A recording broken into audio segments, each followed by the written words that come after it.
दोस्तों, मैं एक सीनियर फाइनेंशियल कंसल्टेंट हूँ और एक प्राइवेट फर्म के लिए अहमदनगर जा रहा था। मेरा जूनियर साथी भी मेरे साथ था। मेरी उम्र 47 साल है और मेरे परिवार में मेरी पत्नी और 3 बच्चे हैं। मुझे घर से लंबे समय तक दूर रहना अच्छा नहीं लगता, लेकिन नौकरी की मजबूरी के चलते मुझे कई बार अलग अलग शहरों में जाना पड़ता है। हालांकि मैं अपनी मर्जी से खुद शहर चुन लेता हूँ। इस बार मैंने अहमदनगर चुना क्योंकि मेरे ससुराल वाले वहां रहते हैं। मेरी सास, मेरा साला संजय और उसकी पत्नी काव्या अहमदनगर में रहते हैं। मेरे ससुर 3 साल पहले गुजर गए थे और तब से मैं परिवार की कुछ जिम्मेदारियां निभाता आ रहा हूँ। मेरा साला संजय 30 साल का है और एक ऑटोमोबाइल कंपनी में मैकेनिकल इंजीनियर है। उसकी शादी को 2.5 साल हो चुके हैं और मैंने ही उसकी शादी का सारा इंतजाम किया था। इस बार जब मैं अहमदनगर जा रहा था तो मैंने ससुराल में रुकने का मन बनाया। मेरी सास उस वक्त कोल्हापुर में मेरे घर पर थीं, क्योंकि मेरे माता पिता अपनी बहन के पास पुणे गए थे। मेरी पत्नी अकेली थी, इसलिए सास उसके साथ रहने आई थी। मैं शाम 4 बजे अहमदनगर पहुंचा। अपने जूनियर को एक गेस्ट हाउस में ठहराने की व्यवस्था करके मैं ससुराल पहुंच गया। वहां मेरी साली काव्या ने मेरा जोरदार स्वागत किया। वह 27 साल की है, सांवली छरहरी, करीब 5 फुट 6 इंच लंबी और देखने में वह बहुत ही आकर्षक थी। गोल चेहरा, गालों पर डिंपल और घने काले बाल, वह बहुत खूबसूरत लगती थी। रात 8 बजे मेरा साला संजय दफ्तर से लौटा। हमने साथ में रात का खाना खाया और फिर देर रात 1 बजे तक बातें करते रहे। इसके बाद हम सोने चले गए। अगले दिन से मेरा काम शुरू हो गया। मैं सुबह निकलता और रात को ही वापस आता। सिर्फ रात के खाने और सोने से पहले ही हम सब आपस में बात कर पाते थे। हमने फैसला किया कि वीकेंड पर कहीं घूमने जाएंगे। अगला रविवार महीने का तीसरा रविवार था, इसलिए संजय की छुट्टी थी और मेरा भी आधे दिन का काम था। हमने कोल्हापुर के पास पन्हाला किला देखने का प्लान बनाया और वहां एक रात रुकने का विचार किया। संजय के एक दोस्त ने वहां के रिसॉर्ट में हमारे लिए 2 कमरे बुक करवा दिए। काव्या इस प्लान से सबसे ज्यादा उत्साहित थी, क्योंकि उसे रोज की दिनचर्या से छुट्टी मिलने वाली थी। लेकिन रविवार की शाम को जब संजय ऑफिस से आया तो उसने बताया कि उसे अचानक 6 दिनों के लिए प्रोजेक्ट के सिलसिले में बाहर जाना पड़ रहा है। इसका मतलब हमारा घूमने का प्लान रद्द हो गया। ये सुनकर काव्या बहुत निराश हुई। संजय अपने काम में हमेशा व्यस्त रहता था, इसलिए उसे बाहर घूमने का मौका कम ही मिलता था। मैंने गौर किया कि संजय थोड़ा किफायती स्वभाव का था और काव्या की खुशियों के लिए ज्यादा खर्च करने से बचता था। वैसे भी इस ट्रिप का पूरा खर्च मैं उठाने वाला था। संजय को इससे कोई परेशानी नहीं थी, इसलिए उसने कहा कि भले ही वह न जा सके, हम लोग फिर भी जा सकते हैं। ये सुनकर मैं और काव्या सोच में पड़ गए। फिर संजय ने एक और सलाह दी कि चूंकि 2 कमरे बुक हैं, तो काव्या अपनी किसी दोस्त को साथ ले जा सकती है। ये सुनकर काव्या का चेहरा खिल उठा। उसने फौरन अपनी दोस्त राधिका को फोन किया और राधिका ने हाँ कह दी। इसके बाद तय हुआ कि हम अगले दिन दोपहर को पन्हाला के लिए निकलेंगे। सोमवार सुबह संजय अपने काम के लिए रवाना हो गया। मैं अपने क्लाइंट से मिलने चला गया। दोपहर में जब मैं लौटा तो काव्या ट्रिप की तैयारियों में जुटी थी। उसकी काली आंखों में एक खास चमक थी, जिसमें उत्साह और शराफत दोनों झलक रहे थे। खाना खाते वक्त काव्या ने मुझसे पूछा, जीजा जी, वहां खाने पीने का क्या इंतजाम होगा? कुछ साथ ले जाना चाहिए क्या? मैंने हंसते हुए कहा, कुछ लेने की जरूरत नहीं, रिसॉर्ट में सब कुछ शामिल है। हाँ, अगर कोई चटपटा नमकीन या मुरब्बा हो तो रख लो। मुझे खाने से पहले कुछ छटकारा लेना पसंद है। काव्या हंस पड़ी और बोली, अरे मतलब, आप कुछ पीने का इरादा रखते हैं? मैंने मजाक में कहा, ज्यादा नहीं, बस हल्का फुल्का। कोल्हापुर में तो मैं छूता भी नहीं, पर बाहर निकलता हूं तो थोड़ा मन करता है। तुम्हें कोई तकलीफ तो नहीं? काव्या ने मुस्कुराकर कहा, मुझे क्या परेशानी होगी, वैसे मैं कुछ अतिरिक्त कपड़े रख लेती हूँ, बारिश में भीगने का भी तो मजा लेना है। मैंने हंसते हुए कहा, बिल्कुल, पन्हाला के झरनों में भीगने का अलग ही आनंद है। काव्या बोली, मुझे पहले से पता था, इसीलिए मैंने पहले ही तैयारी कर ली। वैसे संजय नहीं होंगे तो कोई टोकने वाला भी नहीं होगा। मैंने चुटकी लेते हुए कहा, शायद उसे तुम्हारी फिक्र कम है, तभी टोकता होगा। काव्या ने हंसकर सफाई दी, नहीं, ऐसा नहीं है। उसे डर रहता है कि कहीं मैं ठंड बीमार ना हो जाऊं तो दवा का खर्च बढ़ेगा।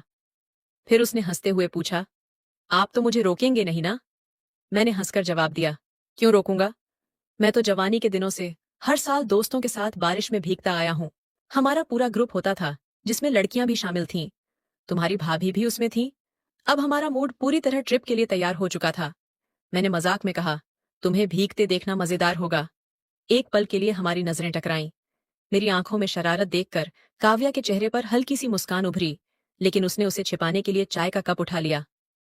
मुझे पता था कि वह अंदर से हंस रही थी। हमारे बीच ऐसी हल्की फुल्की बातें पिछले कुछ महीनों से चल रही थीं। शुरुआत में जब वह शादी के बाद हमारे घर आई थी तो मुझसे खुलकर बात नहीं करती थी। मैं इस घर का दामाद था, लेकिन मुझे बड़े भाई की तरह सम्मान मिलता था। घर के कई फैसले मेरी सलाह से लिए जाते थे, इसलिए संजय और काव्या दोनों मुझे बहुत मानते थे। धीरे धीरे हमारा रिश्ता दोस्ताना और हल्का फुल्का हो गया। अब वह मुझसे बेझिझक बातें करने लगी थी।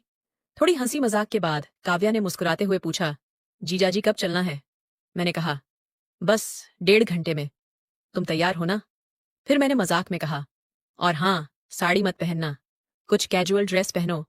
हम घूमने जा रहे हैं, किसी समारोह में नहीं। काव्या हंस पड़ी और बोली, हाँ, मैंने पहले से ही ड्रेस रख ली है। अब हमें राधिका को लेने भी जाना है तो मैं उसे फोन कर देती हूँ। उसने राधिका को फोन किया और हम दोपहर 1:30 पर निकल पड़े। करीब 2 बजे हम राधिका के घर पहुंचे। वहां राधिका का पति रवि भी हमारे साथ आने वाला था। वह 29 साल का था और एक प्राइवेट कंपनी में मार्केटिंग का काम करता था। मैंने उससे थोड़ी देर बात की। तब तक काव्या ने राधिका की तैयारियों में मदद की। फिर हम सब पन्हाला के लिए रवाना होने को तैयार थे। जब काव्या और राधिका तैयार होकर बाहर आईं, तो मैं बार बार राधिका की तरफ देख रहा था। वह बेहद आकर्षक और खूबसूरत थी। फिर हम सब मेरी कार में सवार हुए।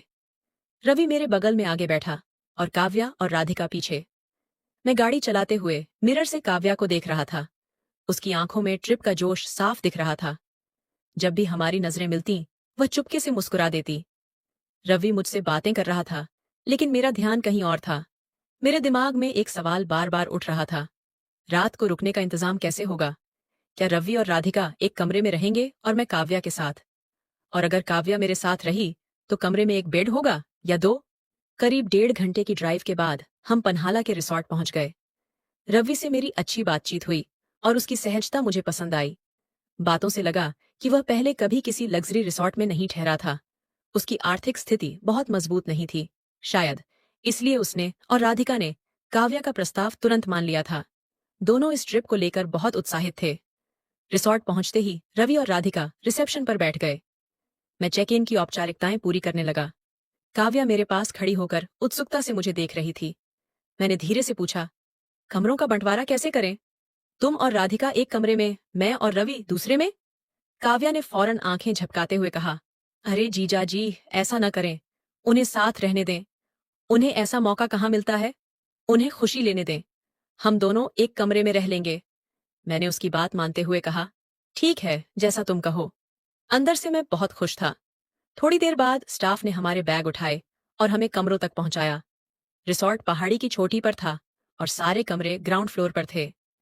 रवि और राधिका का कमरा एक तरफ था, हमारा दूसरी तरफ। हम अपने कमरे में पहुंचे। कमरा शानदार था और जैसा मैंने सोचा था, उसमें एक बड़ा डबल बेड था। काव्या कमरे को देखकर बहुत खुश हुई। मैंने दक्षिण की खिड़की का पर्दा हटाया और उसे खोल दिया। बाहर से ठंडी हवा का झोंका आया, जिससे मन तरोताजा हो गया। खिड़की से बाहर एक छोटी बालकनी थी। मैंने उसका दरवाजा खोला और काव्या फौरन वहां चली गई। मैं भी उसके पीछे गया। बालकनी से पन्हाला की हरी भरी वादियां दिख रही थीं। हल्के बादल छाए थे, बारिश नहीं हो रही थी, लेकिन मौसम बेहद सुहाना था। पेड़ों की हरियाली और दूर तक फैली पहाड़ियां मनमोहक थीं। सूरज की रोशनी हरे मैदानों पर ऐसी पड़ रही थी मानो कोई चादर बिछी हो। काव्या इस नज़ारे में खो गई थी। मैं उसे वहीं छोड़कर कमरे में आया और रूम सर्विस को कॉफी और कुछ नमकीन मंगवाने के लिए फोन किया। फिर मैंने अपने बैग से कपड़े निकाले और फ्रेश होने बाथरूम चला गया। बाहर निकलकर देखा कि काव्या भी कमरे में वापस आ गई थी। मैंने पूछा, अब क्या करें? बाहर घूमने चलें या यहीं थोड़ा आराम करें? वैसे कॉफी आने वाली है, उसे पीकर चलते हैं। काव्या ने हंसते हुए कहा, मैं भी चलूंगी। अकेले यहाँ क्या करूंगी? रुकिए, मैं रवि और राधिका से पूछकर आती हूँ। वह दरवाजे की ओर बढ़ी तो मैंने उसे फोन की तरफ इशारा किया। काव्या हंस पड़ी और अपने माथे पर हाथ मारते हुए फोन उठाया। उसने राधिका के कमरे में कॉल की। थोड़ी बातचीत के बाद उसने मेरी तरफ देखकर हंसते हुए कहा, वे दोनों कमरे में ही रुक रहे हैं, कोई फिल्म देख रहे हैं। हम दोनों एक दूसरे को देखकर मुस्कुरा दिए। तभी दरवाजे पर खटखट हुई। मैंने खोला तो स्टाफ कॉफी लेकर आया था। हम बैठकर कॉफी पीने लगे और बातें करने लगे। कॉफी पीते हुए मैंने काव्या से कहा, तैयार हो जाओ। उसने जोश में पूछा, जीजा जी, मैं कुछ स्टाइलिश कपड़े पहन लूं तो आपको बुरा तो नहीं लगेगा? मैंने हंसते हुए कहा, अरे जो मन हो पहनो, मुझे क्या दिक्कत, बस तुम्हें सहज लगे इतना ही। काव्या ने शरारती अंदाज में मुस्कुराते हुए कहा, तो फिर आप बालकनी में जाइए, मैं कपड़े बदल लूं। मैं चुपचाप बालकनी में चला गया और दरवाजा बंद कर दिया। एक पल को सोचा कि कहीं दरवाजे में कोई झरोखा तो नहीं, लेकिन फिर वह ख्याल हटा दिया। थोड़ी देर बाद काव्या ने आवाज दी, आ जाइए। मैं अंदर गया और उसे देखकर एक पल को रुक सा गया। उसने ग्रे लेगिंग्स और रवि कुर्ती पहनी थी। पहले मैंने उसे ज्यादातर पारंपरिक कपड़ों में ही देखा था। ये नया लुक उसके ऊपर बहुत जंच रहा था। काव्या ने उत्साह से पूछा, कैसी लग रही हूं? ये कपड़े कॉलेज के दिनों के हैं, बहुत वक्त बाद पहने हैं। बदल लूं क्या? मैंने हंसकर कहा, नहीं, ये तो तुम पर कमाल लग रहे हैं।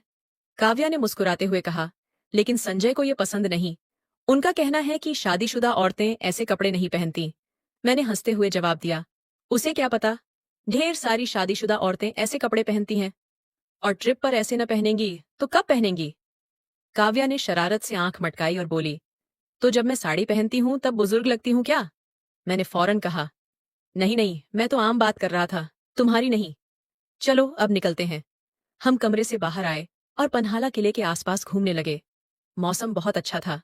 हल्की फुहारें पड़ रही थीं, लेकिन भारी बारिश नहीं थी।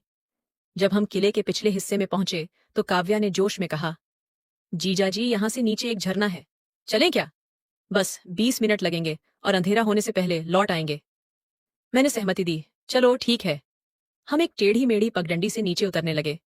रास्ते में हल्की झाड़ियां थीं, घना जंगल नहीं था, लेकिन रास्ता आसान भी नहीं था। दूर एक गांव की झलक दिख रही थी। हम सावधानी से नीचे बढ़ रहे थे। रास्ते में छोटे छोटे पानी के गड्ढे आए, जिन्हें पार करते हुए हम आगे बढ़े। बारिश से जमीन गीली और चिकनी थी, इसलिए हमें संभल कर चलना पड़ रहा था। मुझे पहाड़ी रास्तों पर चलने का तजुर्बा था, तो मुझे कोई दिक्कत नहीं हुई। काव्या मेरे आगे चल रही थी। लेगिंग्स की वजह से वह आसानी से चल रही थी और उसे देखना मुझे अच्छा लग रहा था। तभी एक जगह उसका पैर फिसला और वह गिरने लगी। मैं फौरन आगे बढ़ा और उसे थाम लिया।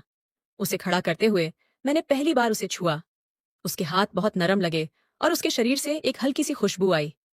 गिर ही जाती तुम, मैंने मजाक में कहा। काव्या ने खुद को संभालते हुए जवाब दिया, हाँ जीजा जी, रास्ता थोड़ा चिकना है। अब हम झरने के करीब पहुंच गए हैं, बस थोड़ा और आगे। वह जोश में बोली। आगे एक छोटा सा गड्ढा आया, ज्यादा गहरा नहीं था, लेकिन उसमें कीचड़ था। मैंने काव्या को रुकने को कहा और खुद आगे बढ़ा। फिर उसे बोला, मेरा हाथ पकड़ो, यहाँ फिसलन ज्यादा है, कहीं फिर न गिर जाओ।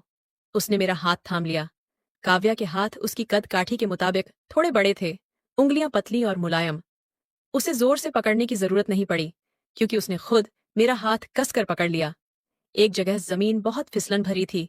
उसने दूसरा हाथ मेरे कंधे पर रखा और खुद को संभाला। गड्ढा पार करने के बाद उसने कंधे से हाथ हटा लिया, लेकिन मेरा हाथ नहीं छोड़ा। हम हाथ पकड़े आगे बढ़े। थोड़ा आगे जाने पर एक बड़ा गड्ढा आया।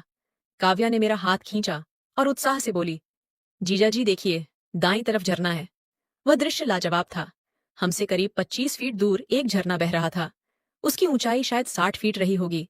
पानी नीचे गिरते ही फेन बन रहा था और तेज शोर के साथ उछल रहा था। एक पतली सी पगडंडी हमें झरने के पास ले गई। जैसे ही हम करीब पहुंचे, झरने की बूंदें हवा में उड़कर हम पर पड़ने लगीं।